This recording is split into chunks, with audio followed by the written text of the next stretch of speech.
Sebanyak 250 calon prajurit Bintara dan Tamtama akan mengikuti pendidikan dan latihan Angkatan Pertama di Satuan Pendidikan 2, Makassar.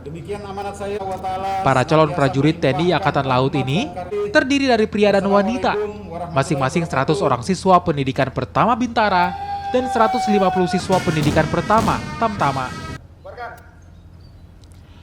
Program Dikmaba dan Dikmata prajurit karir TNI Angkatan Laut Angkatan Pertama tahun 2021 dibuka oleh Wakil Komandan Komando Pembinaan Doktrin Pendidikan dan Latihan TNI Angkatan Laut Majen TNI Marinir Lukman di Dermaga Layang Mako, Lantamal 6 Makassar, Sulawesi Selatan.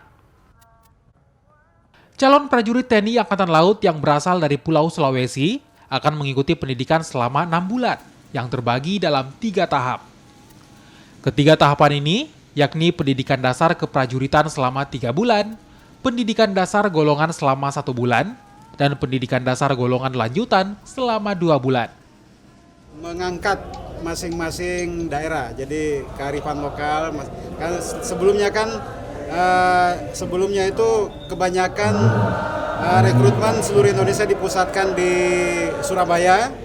Setelah pendidikan di Surabaya baru disebar ke seluruh Indonesia, begitu, ya kan ya, disebar. Ini kita untuk mempercepat dan juga memudahkan penugasan pada saat mulai masuk dinas sampai pensiun, mereka tak jauh-jauh dari daerahnya masing-masing. Pelaksanaan program pendidikan ini merupakan momentum untuk mencari pemuda-pemudi berprestasi dari putra daerah Sulawesi yang akan diproyeksikan untuk mengawaki kapal perang KRI, Pangkalan TNI Angkatan Laut, dan pos TNI Angkatan Laut terdepan. Pendidikan pertama TNI Angkatan Laut di Satdik 2 Makassar ini merupakan salah satu implementasi perintah harian Kepala Staf Angkatan Laut Laksamana TNI Yudo Margono.